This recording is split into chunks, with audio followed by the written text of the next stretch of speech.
The Nifty 50 and the S&P 500 are at all-time highs. And predictably, the number one question on all investors' mind is it too late to invest? Your brain is screaming, a crash is coming. Your feed is full of gurus calling the top. And your savings account is looking awfully safe. But here is the uncomfortable truth.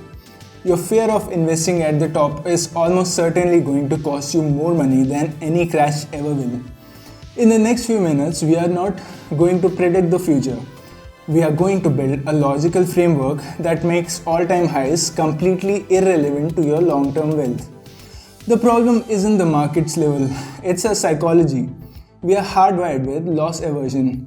Like when a 10,000 rupee loss feels twice as bad as the happiness on a 10,000 rupee gain. This turns all-time highs into a psychological trap. We feel like the last idiot to buy at the peak. So we sit in cash, waiting for the dip. A dip that we would again be too scared to buy. Meanwhile, your safe cash is losing 6 to 7% to inflation every year. This isn't a strategy, it's a guaranteed way to get poorer, slowly. So, is buying at an all-time high a statistically bad move? It sure does feel like it. But data from the book A Wealth of Common Sense looked at the S&P 500. If you were the unluckiest investor and only bought on all-time high days from 1988 to 2020, your annualized return would have been 12.1%. If you bought on other random days, your return would have been lower at 8.7%. Why? Because all-time highs usually happen in uptrends. They signal strength, not an imminent collapse. That's why for the stock market they say time in the market beats time in the market. Obviously, when you diversify your investments into fundamentally good companies and not in penny stocks. Now, there are three scenarios that you might be in. First, the new investor. You have a lump sum and you're waiting for a 10% correction. You have been waiting 6 months while the markets are up 15%. Your action item? Dollar cost averaging. Take your lump sum, divide it by 12 and invest that amount every month for the next year.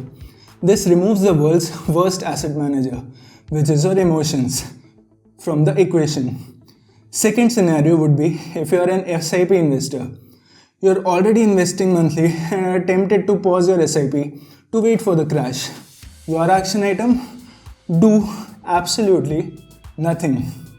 You are already winning, and SIP automatically makes you buy fewer units when prices are high and more when they are low. Do not interrupt compounding your portfolio just because a strong headline made you nervous. Coming to the third scenario, you are the lump sum veteran and you are fully invested and sitting on massive gains. You are tempted to sell everything or dump a new bonus into your biggest winner. Your action item? You don't try to time the market. You just rebalance your portfolio. This is not market timing, it is risk management. Look at your original plan. Say 60% equity, 40% debt. Because of the bull run, you are now probably at 80% equity and 20% debt. You are taking far more risk than you intended. Your action item is simple. Sell a part of your equity and redirect to buy your debt until you're back to 60-40. This mechanically forces you to sell high and buy low. So buying at all-time highs is a feature of a healthy market and not a bug. The market will always give you a reason to be scared.